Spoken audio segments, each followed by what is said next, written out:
fiscal policy is in the hands of the member states, as you will be familiar. But if you move on to the issue of prudential control, how banks and security firms are regulated, again, you have a really, first of all, is a lack of an acquis. The single market in financial, the single financial market is only being developed with a considerable lag after the single market in goods. So the process is underway, and quite a few directives have been adopted. So the regulatory, the rules, if you like, have been established in most cases at a European level. But what has happened is that the supervision, in other words, checking to see whether banks and security firms are complying with those rules, is still carried out at the national level. So supervision has been fragmented among the member states. And there have only been voluntary cooperation provisions between the different member state national regulatory authorities. So when the crisis hit, the EU wasn't really in a position to respond to it because it hadn't developed this acquis, it hadn't developed institutional arrangements for dealing with the external representation of the EU in international financial diplomacy.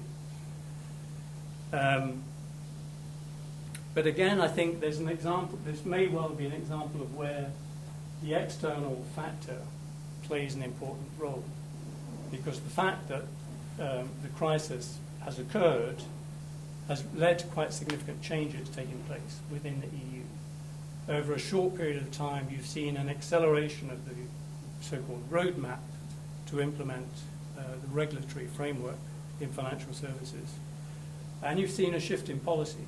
Even the British have accepted, although not formally in the government, but there seems to be a move to accept binding EU-level supervision of financial markets. So that's quite a significant change that's come about. And it may, we don't know, but it may well be that, again, it's the external factor that has led to push the EU to develop a more cohesive approach.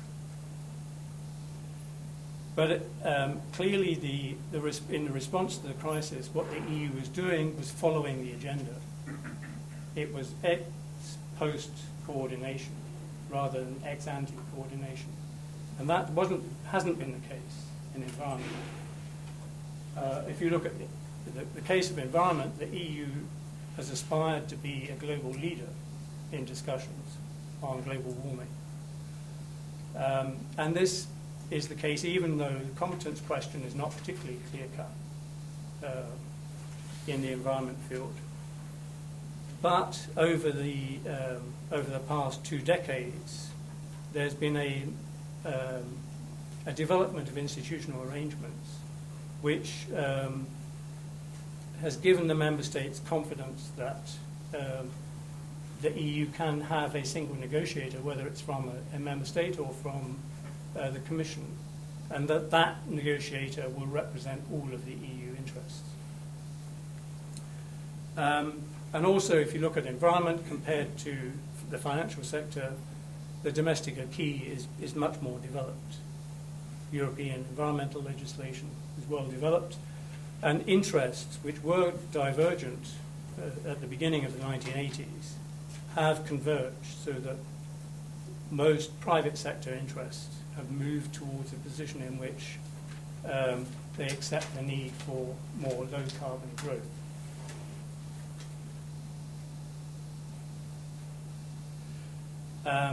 But even in the environment field, I think you still need to look at the external factor that's driving EU policy, because clearly the EU can't solve global warming by itself. It has to engage with other major countries to get an agreement.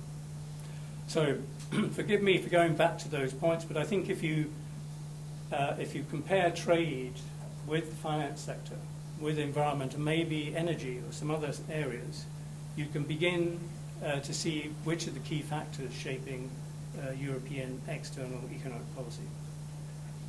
So I'll sum up. That slide really just says what I've said myself already in terms of the overall picture. Thanks very much. I would like to start here to my left, Jason Langrish, very much engaged in this whole European-Canada affair since a long, long time.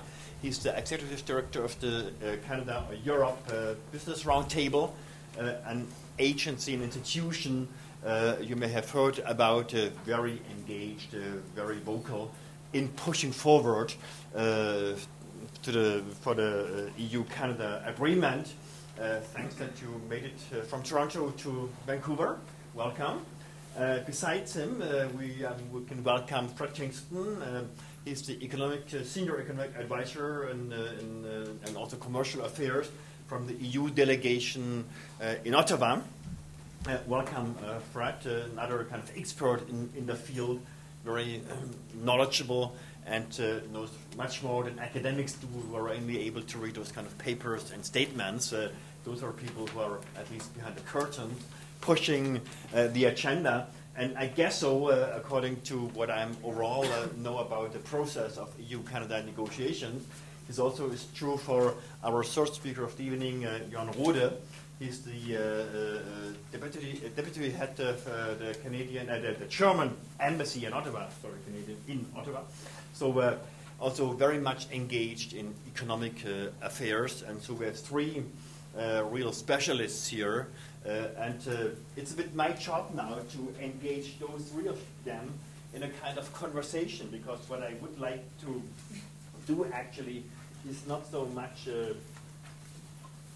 giving them another each 20 minutes for a kind of presentation. There's, as I know from my own experience, you always prepare for those kind of roundtables, and I know whatever kind of questions I would pose, they would probably try to respond and then go back to their own agenda, but they prepared back home. But still, maybe we have the possibility to move this around, and I will take a chair here and start a conversation which we will open up pretty soon to all of you, because you may have a lot of more qualified questions than I do. And I would like to start with Jason.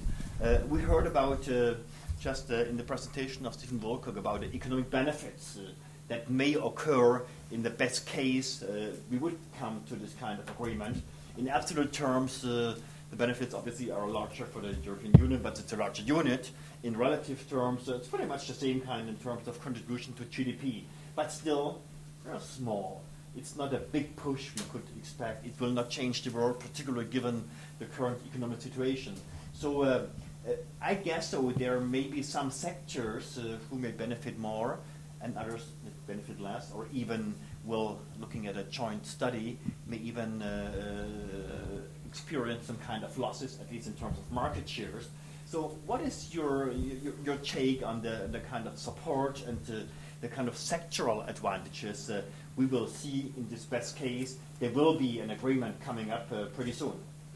Okay, well, first of all, Kurt, thanks for inviting me to be here, and thanks for the Institute for having me here. I'd just like to go back a bit on the numbers that came out to about 20 billion. This study came to the conclusion.